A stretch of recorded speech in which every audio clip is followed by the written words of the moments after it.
Young young पोरी आमच्याकडे येतात आणि आमच्याकडून लिहून घ्यायला सांगतात की मॅडम प्लीज लिहून द्या की मला उद्या मूल होणार की नाही होणार, नाही तर माझा होणारा नवरा माझ्याशी लग्न करायला तयार नाहीये किंवा होणारी सासूने बोललंय की आम्ही हे लग्न ऍक्सेप्ट नाही करणार. This is very sad to hear. म्हणजे मेडिकल रिपोर्ट्स. येस, त्यांना आमच्याकडून लिहून पाहिजे की हो. हिला मूल होणार आहे, ही हो. आमचं वंश वाढवणार आणि XYZ एक्सेट्रा एक्सेट्रा.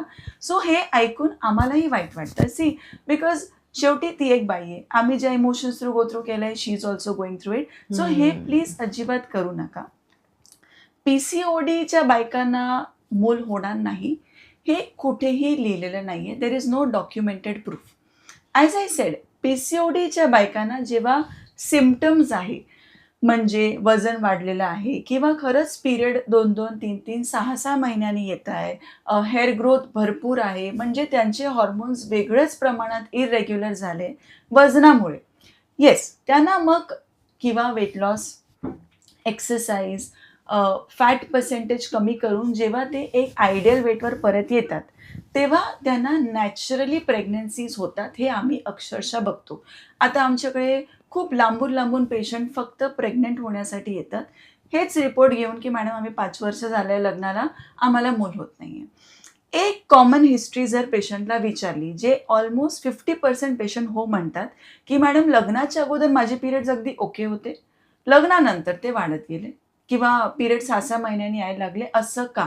आणि मग सोनोग्राफी काढली की कुठेतरी PCOD आलं. आता PCOD झालेला आजार आज आहे नाही. हे आजार ती अक्षरशः मागच्या 30 वर्षापासून घेऊन फिरते. But she has to understand की जेव्हा लग्न झालं तेव्हा तिचं वेट अगदी तिच्या आयडियल वेटवर होता. सो तिला पिरियड्स ओके होते, तिला काही त्रास नव्हता, तिला पोट सुटलेलं नव्हतं, तिला फेशियल हेअर काही नव्हतं. मग लग्न झालं, लग्नानंतरची मज्जा, केळवण, बाहेरचं खाणं, चायनीज, मंचुरियन, फिरणं, त्याच्यात ही बाईने 1 वर्षात 15 किलो वाढवले. अँड नाव ती ट्राय करताय, पण त्यांना हेच कळालंच नाही की ते 15 किलो जे वाढले तोच एक कारण होता ज्याच्याने तुला आज मूल होत नाही. हे त्यांना कोण सांगितलंच नाही. PCOD करून 100 गोळ्या चालू आहे.